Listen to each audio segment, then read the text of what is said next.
Hello, हाय, नमस्कार. स्वागत आहे सर्वांचं आपल्या आजच्या अजून एका नवीन व्लॉग मध्ये. सर्वांना श्री स्वामी समर्थ. तर खूप दिवस झाले व्लॉग टाकला नव्हता कारण गावाकडे गेले होते. तर गावाकडे गेल्यावर पण खूप इच्छा होती सासरचा, माहेरचा, शेतातला, घरचा व्लॉग टाकायची, गावाकडच्या घराचं होम टूर करायची. पण अजून आपली युट्यूबची फॅमिली खूप छोटी आहे त्याच्यामुळं नाही बनवले मी व्लॉग. पण पुढच्या वेळेस जाईल तेव्हा नक्की बनवेल. आणि व्लॉग न बनवण्याचं कारण एक दुसरं असं की फक्त 8 दिवसासाठी गेलो होतो आम्ही गावाला. आणि 8 दिवसात इकडे फिर तिकडे फिर, सासर माहेर, बहीण, सासूचं माहेर, आणि खूप म्हणजे आज इकडे उद्या तिकडे, एक दिवस सुद्धा आम्ही घरी नव्हतो. म्हणून मग असा विचार केला की आता आलीच आहे गावाला एवढ्या दिवसांनी, तर मग थोडंसं सगळ्यांसोबत बोलण्यापासून वेळ घालवावा. व्हिडिओ करून 8 दिवस होते ते पण, त्यातले 8 दिवसातून पण जायचा एक दिवस, यायचा एक दिवस, 5-6 दिवस होते आमच्याकडे. मग तो वेळ असाच वाया जाईल म्हणून मग मी व्हिडिओ नाही बनवले गावात. पण काही फरक पडत नाही. आता गावावरून आलेली मी अंकलेश्वरला परत पोहोचली आणि गावाकडनं भरपूर सगळं सामान घेऊन आलेली. ते मी तुम्हाला दाखवणार आहे आज काय काय आणले. आणि आपल्या घरची शेती असल्यामुळे भरपूर शेती, सासरची माहेरची असल्यावर तर काही विषयच नसतो. गाडीच्या डिक्कीत सामान ठेवायला जागा नसते तरी शिटाच्या खाली टाकून टाकून आम्ही घेऊन आलेलो आहे. तर काय काय आणले तुम्हाला दाखवते मी. चला मग व्लॉग शेवटपर्यंत कंटिन्यू करा आणि व्लॉगला लाईक करायला विसरू नका. नवीन असाल तर सबस्क्राईब. तर आता उन्हाळ्याच्या सुट्ट्या लागलेल्या आहेत. पिल्लांना सुद्धा लवकरच गावाकडनं परत यावं लागले कारण यांना सुट्ट्या नसल्यामुळं आम्ही सुद्धा जास्त दिवस थांबलो नाही. कारण दीदी इथं एकट्याच होत्या म्हणून मग दीदीला जास्त दिवस एकट्याला ठेवायचं कसं, म्हणून आम्ही लवकरच गावाकडनं आलेलोय. तर यात लसूण दिलाय मम्मीनी, म्हणजे माझ्या सासूबाईनी. हा आमच्या घरचा लसूण आहे रानातला. आणि हे तांदूळ आहेत. तर हे तांदूळ इंद्रायणी तांदूळ आहेत, जे इकडे भेटत नाहीत गुजरातमध्ये. महाराष्ट्रात चांगले भेटतात. आपल्या पुणे साईडला इंद्रायणी खूप चांगला भेटतो, ओरिजिनल इंद्रायणी भेटतो. मग माझ्या बहिणीकडे मी दौंडला गेले होते म्हणून मी तिथून हा इंद्रायणी तांदूळ घेऊन आले. कधीतरी वरण भातला वगैरे छान वाटतो इंद्रायणी. त्याच्यानंतर ही हरभऱ्याची डाळ आहे, ही माझ्या सासूबाईंनीच दिलेली. तर घरचे हरभरे होते आमचे, चणे. तर मग घरच्या हरभऱ्याची डाळ केलेली त्यांनी. तर मग आता बेसनचं टेन्शन नाही राहणार मला वर्षभर. तर ही डाळ दिलेली म्हणजे मला वर्षभर जाईल एवढे आहे. पुरण तर कमी प्रमाणात घालते मी इकडं, पण बेसन पिठासाठी होईल मला ही. हिला सुद्धा एक दिवस चांगलं वाळवून नीट करून ठेवणार आहे म्हणजे वर्षभर चांगलं राहील. कारण इकडं पाऊस खूप जास्त असतो आणि दमट वातावरण असल्यामुळे खराब होतं. तर यावर्षी उडीद सुद्धा बहुतेक होते वाटतं रानात. आणि उडीद असल्यामुळं, घरचे असल्यामुळं ही उडदाची डाळ सुद्धा केलेली. डाळ बाहेरून करून आणलेली उडदाची, तुम्ही बघू शकता किती चांगली पांढरी शुभ्र झालेली. तर उडीद घरचेच होते पण डाळ बाहेरून करून आणलेली. तर ही उडदाची डाळ इडली सांबरसाठी मला वर्षभर खूप झाली एवढी. ही उडदाची डाळ आहे. त्याच्यानंतर हा साबुदाणा आहे. हा साबुदाणा पण मी भुमवून आणला होता, म्हणजे मी नाही आणला, मम्मीने आधीच आणून ठेवला होता. त्यांच्यासाठी 5 किलो गावाकडे आणि आमच्यासाठी 5 किलो. कारण गुजरातमध्ये, अंकलेश्वरमध्ये साबुदाणा अजिबात चांगला भेटत नाही, एकदम चिखल्यासारखा होतो. आणि गावाकडचा आपला साबुदाणा कसाही हलवला तरी एकदम स्पंजी असा मस्त आणि सॉफ्ट होतो. म्हणून मी वर्षाचा साबुदाणा 6 महिन्याचा तरी गावाला जाते ना तेव्हा गावाकडनंच घेऊन येते. हा साबुदाणा आणलेला आहे. आता ह्यात काय, ह्यात पण डाळच आहे, हरभऱ्याची डाळ. कारण वेगवेगळी डाळ होती. ही डाळ एवढी शिजत नाही म्हणल्या पुरणासाठी, आणि ही शिजती म्हणून ही पुरणासाठी वेगळी दिलेली थोडी. डाळींचं तर मला टेन्शनच नसतं कारण इकडं आमच्या घरी सगळं होतं रानात, त्याच्यामुळं डाळी घरच्याच असतात. आणि इकडं जरी नसलं तरी माहेरी पण शेती भरपूर असल्यामुळे तिकडं पण असतं.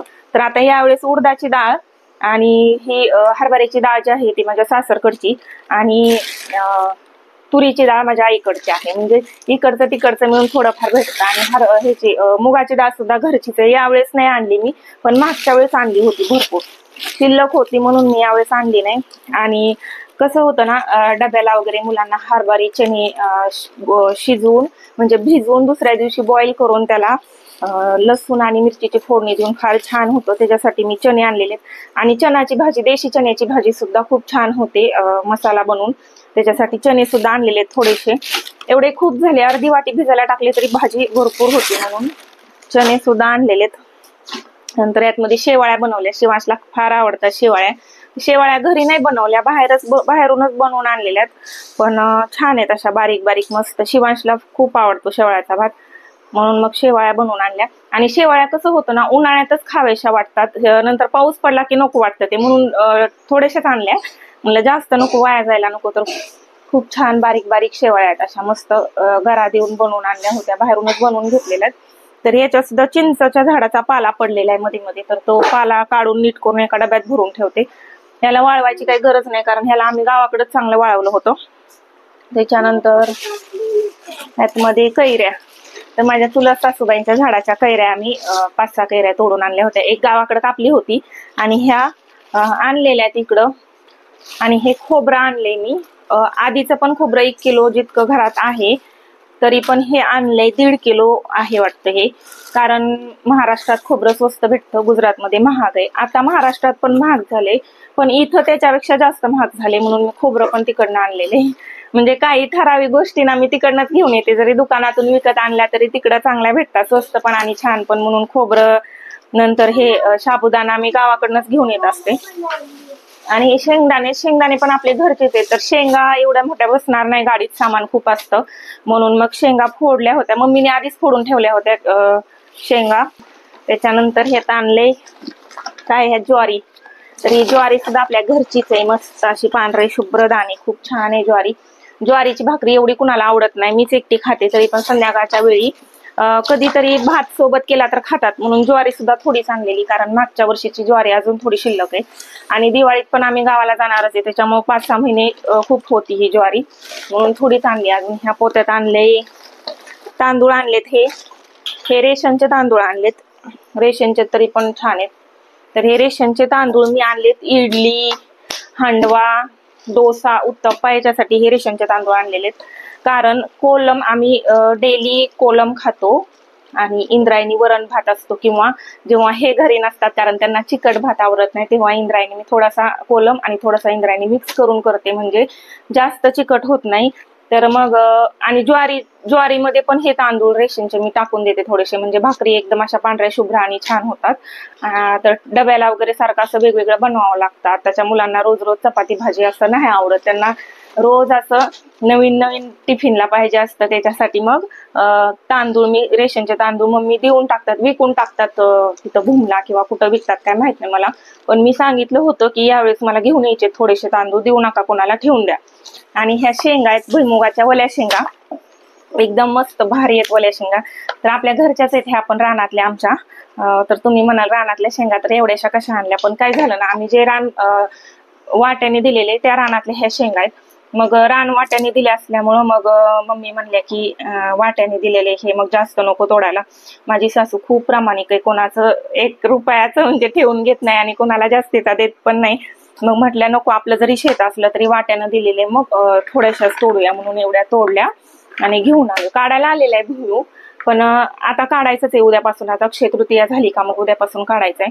मग थोड्याशा शेंगा आणल्या, तरी पण ओल्या शेंगा भाजून खायला. एवढं सगळं गावाकडनं घेऊन आलो. त्याचबरोबर घरच्या शेतात काय भाज्या बिज्या असतात तर ते पण घेऊन येते. शक्यतो माझ्या सासरी माझी सासूबाई काय भाज्या बिज्या लावत नाहीत. माझ्या आईकडे भाज्या असतात, गवारीच्या शेंगा, अजून खूप काय काय असतं, पण तिकडनं येणं झालं नाही, आमच्या इकडनं आलो म्हणून काय भाज्या आणल्या नाही यावर्षी. तर फक्त म्हणजे बऱ्यापैकी सगळं रानातलं आपल्या घरचं असतं खाणं पिणं. आणि गाडी घेतल्याचा आम्हाला खूप फायदा आहे, डिक्कीमध्ये भरपूर सामान येतं, वर्षभर 6 महिने चालतं आणि आणता येतं तेवढं. आधी आम्ही बसने जायचो यायचो ना, तर तेव्हा एवढं वजन आम्हाला होत नव्हतं. आजचा व्लॉग तुम्हाला कसा वाटला मला कमेंटमध्ये नक्की सांगा. व्हिडिओ आवडल्यास लाईक करा, शेअर करा आणि आपल्या चॅनलवरती नवीन असाल तर सबस्क्राईब करायला विसरू नका. चला मग आजच्या व्हिडिओमध्ये एवढंच, भेटूया पुढच्या व्हिडिओमध्ये, तोपर्यंत बाय.